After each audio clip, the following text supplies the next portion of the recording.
Nós vamos fazer a exposição, né, hoje de Gênesis 23, e nossa oração é que Deus possa nos fazer aprender o texto, né, e ver os princípios, né, que estão aqui, para que a gente possa praticar, né, nas nossas vidas. Então, quando a gente faz uma exposição de um texto, a gente tem de ter em mente três coisas. Primeiro, né, que esse texto, ele não foi escrito diretamente para mim, ele foi escrito para as pessoas saberem a respeito disso, aquilo que aconteceu naquele tempo, né?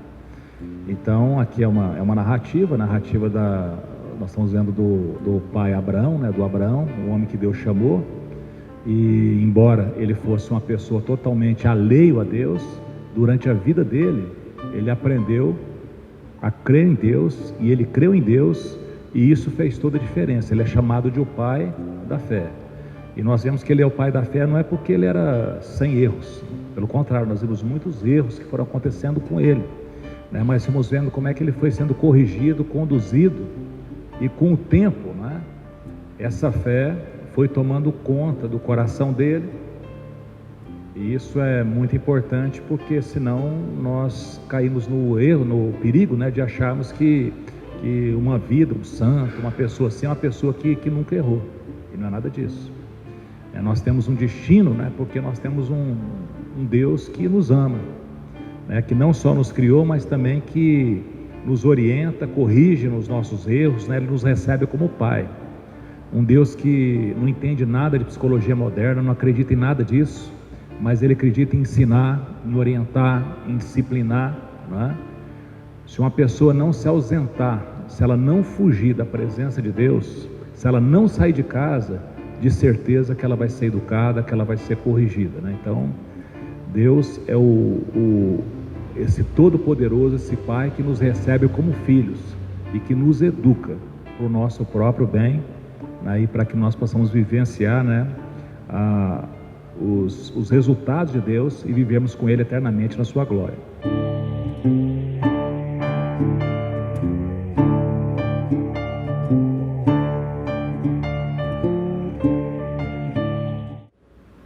Gênesis 23, a morte de Sara. Sara viveu 127 anos, morreu em Kiriat Arba, que é Hebron, na terra de Canaã. Abraão veio lamentar e a chorar por ela.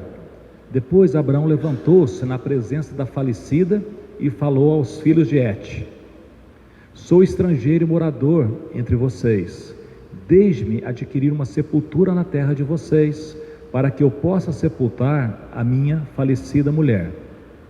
Então aqui fala que a Sara faleceu, né, com 127 anos.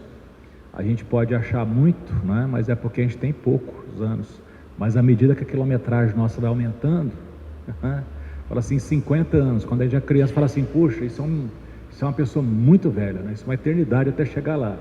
Mas aí chega os 40, 45, aí você fala assim, puxa, foi tão rápido, né? Então, 50, 60, 80 ou 127, perto daquilo que é a eternidade que Deus criou a gente para viver, é absolutamente nada, porque a eternidade está uma coisa que está além do tempo. O tempo é até uma redução, né, disso tudo. E essa Sara, esposa de Abraão, ela tinha tido um filho com 90 anos, quer dizer que aqui o filho dela estava com 37 anos, então ela foi uma mãe idosa, mas mesmo assim, ela teve o privilégio de conviver com seu filho, que 37 anos. Abraão era 10 anos mais velho do que ela, então no caso aqui o Abraão está com 137. Então ele chorou, e aí ele se levantou lá no meio dos filhos de Et, né, que é lá em Hebron, né, e disse: sou estrangeiro, versículo 4, e morador entre vocês. Deixe-me adquirir uma sepultura na terra de vocês, para que eu possa sepultar a minha falecida mulher. Os filhos de Et responderam a Abraão dizendo: escute, o Senhor é um príncipe de Deus em nosso meio, sepulte a falecida numa dessas nossas melhores sepulturas. Nenhum de nós se recusará a ceder a sua própria sepultura para que você sepulte a sua falecida. Então Abraão se levantou, se inclinou diante do povo da terra, diante dos filhos de Et, e lhes falou dizendo: se é do agrado de vocês que eu sepulte a minha falecida, escutem-me, e intercedam por mim junto a Efron, filho de Zoar, para que ele me ceda a caverna de Macpela, que pertence a ele e que fica no extremo do seu campo, que ele a entregue a mim pelo devido preço, para que eu tenha uma sepultura entre vocês. Ora, Efron o heteu estava sentado no meio dos filhos de Et. Ele respondeu a Abraão de maneira que pudesse ser ouvido pelos filhos de Et, a saber, todos os que estavam, entravam no portão da cidade. De modo nenhum, meu senhor, escute, eu lhe dou o campo e também a caverna que nele está. Na presença dos filhos do meu povo, eu lhe dou isso, sepulte a sua falecida. Então Abraão se inclinou diante do povo da terra e falou a Efron na presença do povo da terra, dizendo: mas se você concorda, escute, pagarei o preço do campo, aceite-o de mim e sepultarei ali a minha falecida. Efron respondeu: meu senhor, escute, um terreno que vale 400 barras de prata, o que é isso entre mim e você? Sepulte ali a sua falecida. Abraão ouviu Efron dizer isso, pesou-lhe a prata de que esse lhe tinha falado na presença dos filhos de Et, a saber, 4,5 kg de prata, segundo o peso usado entre os mercadores. Assim o campo de Efron, que estava em Macpela, em frente a Manre, o campo, a caverna e todo o arvoredo que nele havia, e todo o terreno ao redor, passaram a ser propriedade de Abraão, nas presenças dos filhos de Et, a saber, de todos os que entravam pelo portão da cidade. Depois Abraão sepultou Sara, sua mulher, na caverna do campo de Macpela, em frente a Manre, que é Hebrom, na terra de Canaã. E assim pelos filhos de Et se confirmou a Abraão o direito do campo e da caverna que nele estava como propriedade para servir de sepultura. O que é curioso aqui, que a gente está falando de uma morte, está falando de luto, e o tempo maior que é gasto o texto aqui é o Abraão praticamente não aceitando uma doação, ele insistindo na questão de pagar pelo campo, e que isso diz a respeito, olha, o Abraão, por que ele não aceita, o pessoal fala: você é um príncipe de Deus no nosso meio, tipo assim, você é uma pessoa muito querida aqui, e por que é que ele conduz assim dessa maneira, Nós não temos uma resposta dada, então nós podemos assim chegar a algumas conclusões, pensar a respeito disso, até porque em outros textos similares a esse, existe uma palavra que fala assim: ninguém vai falar que o fulano enriqueceu Abraão, ninguém vai falar que o outro fez isso, não vão falar que eu me aproveitei de uma situação. Eu acredito, que mesmo diante dessa dor que ele estava, ele foi zeloso, uma coisa importante aqui, que tem gente que fala assim: morreu, joga em qualquer lugar. Aqui a gente não vê essa postura na vida de Abraão. Então, um corpo de uma pessoa, ela tem a dignidade porque ali foi a morada da pessoa. O que nós somos? Nós somos um espírito, nós temos uma alma e nós vivemos dentro de um corpo. Então essa questão 3, é uma coisa muito forte, Deus é um só, Ele é Pai, Filho e Espírito Santo. Nós somos uma pessoa, mas quando nós vamos no funeral de alguém, a pessoa não está mais lá, ela já foi embora. O que está ali? O corpo. E o que aconteceu? Aconteceu, que a palavra de Deus fala que o espírito volta a Deus como era, e o corpo vai, e tem uma coisa que fala assim: não é o espírito que pecar, esse morrerá, a alma que pecar, essa morrerá. Então como é que é isso? Não é muito claro, e aonde não é muito claro, nós temos que ser cautelosos para não falar bobagem, porque um segredo de nós andarmos em segurança é nós nunca sairmos da Bíblia, da revelação. Até onde a Bíblia vai, a gente vai, e onde ela para, a gente para. A gente não pode deixar a nossa curiosidade ir além daquilo que está, né, revelado. Toda pessoa que sai fora da Bíblia, ela cai o quê? Num grande labirinto.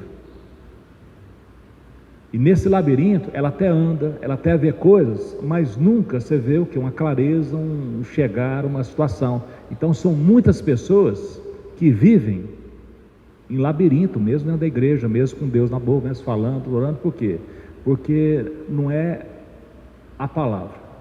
E a Bíblia fala que sem fé é impossível agradar a Deus. E a fé é se ater àquilo que Deus diz, porque a fé vem o que? Pela pregação, e a pregação da palavra. Então, quando acontece essas coisas, e aqui a gente vê, não só aqui, mas o José, quando eu morrer, vocês não me deixam aqui no Egito não, vocês levam os meus ossos em terra lá, junto com os meus pais. Uma coisa importante é a gente entender dessa dignidade que o corpo tem. Tá certo que todo esse culto ao corpo, isso não é uma coisa bíblica, porque o corpo, ele não é o corpo de uma maneira ou de outra, né? Ele nos lembra constantemente o que? Da nossa situação de pecado, porque no nosso corpo existe o que? Leis de morte que agem, né? Quando a gente começa a ficar velho para ter espinha, aí começa a aparecer os pés de galinha, né? Que vai, nós fica incomodado com uma coisa, depois acontece outra, né? E alguma coisa, você vê que o corpo ele vai sentindo, né? O espírito não. O espírito ele está pronto. Quem não recebeu Jesus Cristo ainda, ele não tem esse espírito ativo, é como se estivesse morto. Mas assim que ele se converte, tá? Ele nasce de Deus. Então ele tem agora o que? O Espírito Santo, que faz essa comunhão com Deus. E a mais complicada que existe, chama o que? Alma. Porque a alma parece que ela fica no meio, né? Ouve Deus e ouve o corpo. Porque o corpo é aquilo que nos... Então uma coisa que é fundamental, mas que é extremamente dolorido, que chama o quê? Fisioterapia. Não sei quem já fez, né? Isso dói. Não vou fazer não, porque o corpo não quer, você vai ficar torto. Então o corpo, a gente tem de ouvir, mas ele não pode ser o quê? O ditador na vida da gente. Por exemplo, quem já ouviu o corpo cedinho, na hora de levantar? O que o corpo fala? Fica na cama, que a cama que é boa. Mas eu tenho de ir para a escola. Não, mas... Aí a pessoa tem que tomar uma decisão. Aonde? Na alma dela.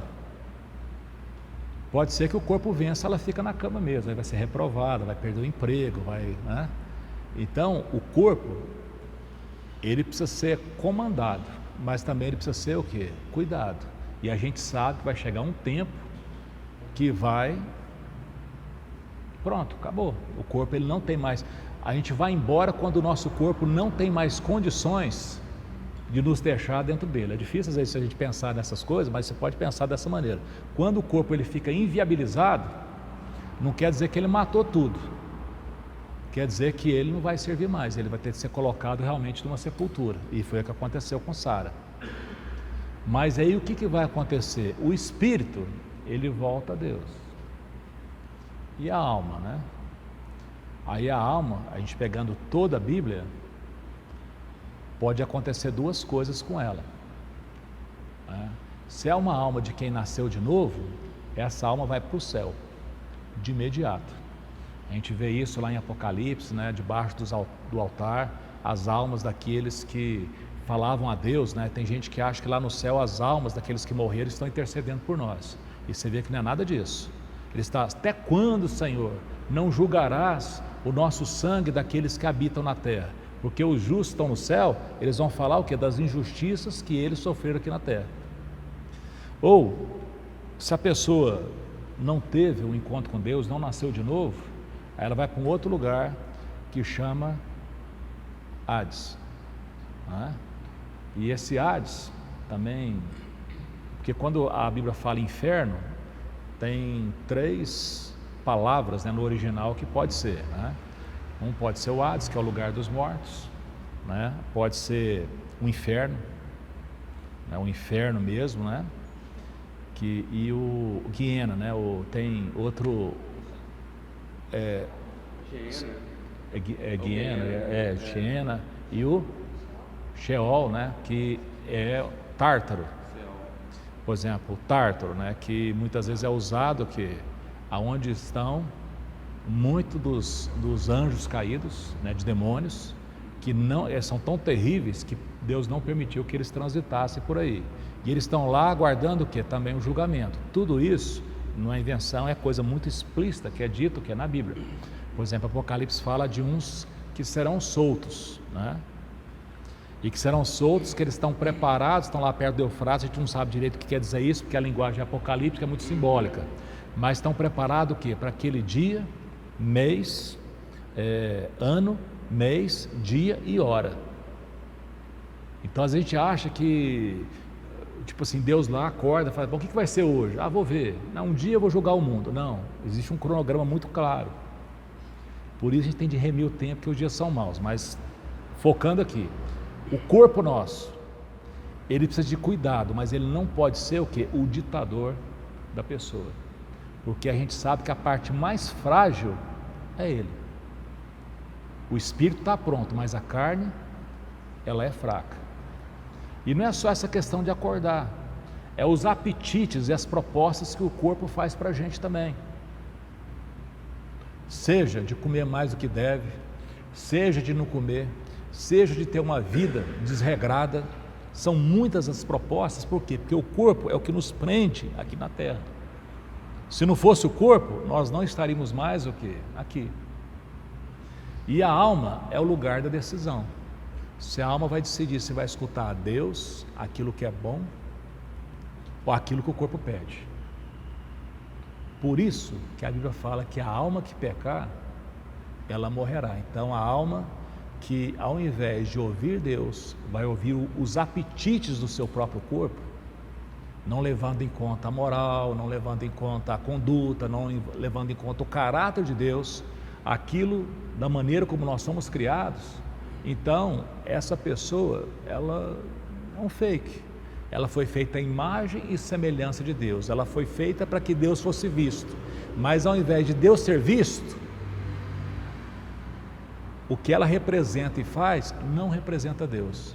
Então ela não tem como que subsistir diante da presença do próprio Deus.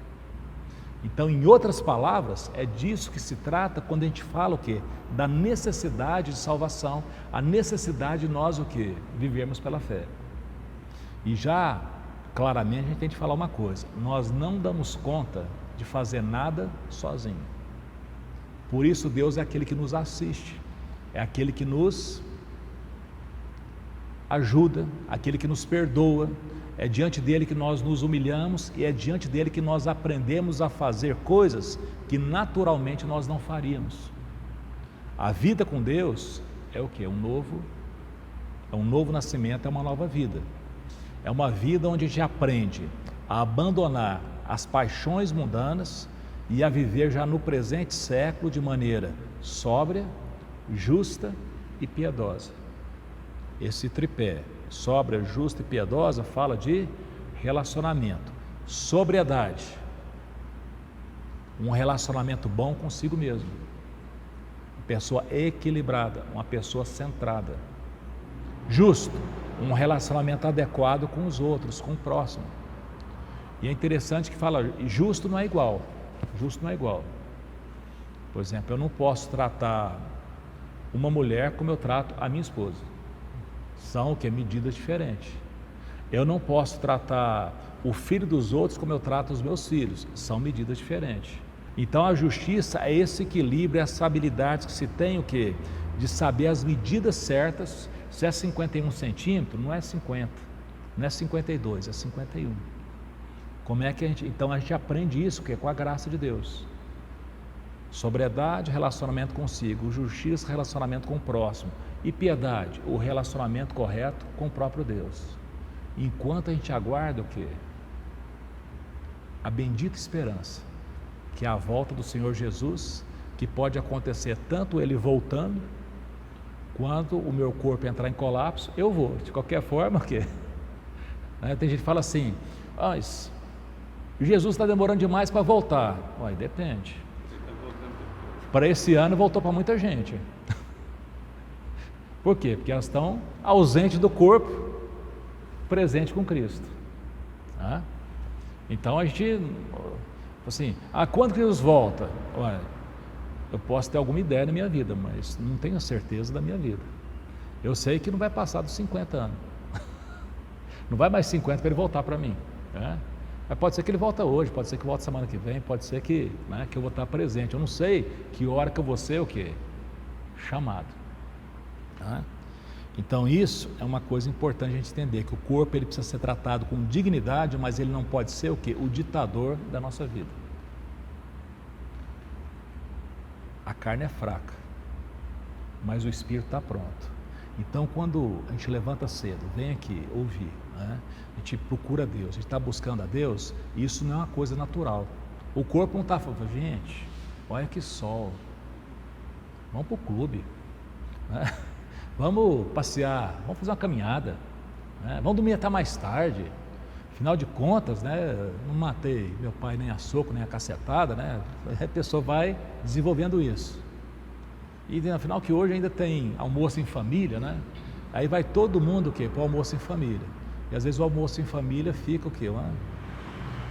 A fulana trouxe uma farofa queimada, o outro lá, aí vira aquela briga, aquela coisa. Agora, quando você se prepara, quando você contraria o seu corpo em benefício dele e da sua alma, a gente sai o quê? No lucro. A gente sai no lucro. Sara faleceu. Teve o Isaac com 90 anos e faleceu com 127 anos. E o seu esposo está o quê? Chorando e tratando com dignidade. E assim, é uma coisa importante, que mesmo na fragilidade que o Abraão estava, ele não perdeu o que? A sua identidade, porque ele pensou, escuta, aonde que eu vou enterrar Sara? Não, você quer enterrar lá? Pode deixar. O que vai ser? É muito pouco dinheiro entre eu e você. Nossa amizade vale muito mais do que isso. Mas Abraão preferiu o quê? Pagar, resolver o assunto, ou seja, ele não fez uma mistura. E isso é muito importante, principalmente para cristãos e para os testemunhos dos cristãos, porque muitas vezes os cristãos tem gente até que brinca, O pessoal fala assim, Pai do Senhor, por exemplo, lá em Capinópolis, tinha um sujeito que estava falando assim, o que é esse Pai do Senhor? Falou, não é que aquele lá está devendo, ele não paga, ele fala assim, paga o Senhor, não é eu que vou pagar, quem vai pagar é o Senhor. Nessa confusão aqui que o Abraão tem. Foi lá, pesou, consagrou, entregou, e aí ele foi o quê? Sepultou. E todos ficaram sabendo que a vida do Abraão era a vida clara, que era uma vida o quê? Íntegra. E dessa maneira ele foi, e agora vai seguir a vida, como muitas vezes nós temos de falar tchau para alguém, nós temos de enterrar alguém, e também temos de seguir a vida, porque nós sabemos que se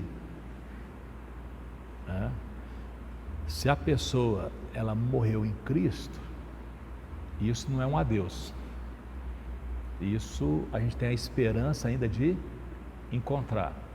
Aí surgem aquelas perguntas, mas será que lá a gente vai reconhecer? Eu creio que sim. Se as almas estão lá debaixo do altar, estão falando assim, Senhor, até quando o Senhor não julga o nosso sangue daqueles que habitam na terra? Eu não acho que eles estão com amnésia. Lá no céu, eu acho que eles não estão com amnésia.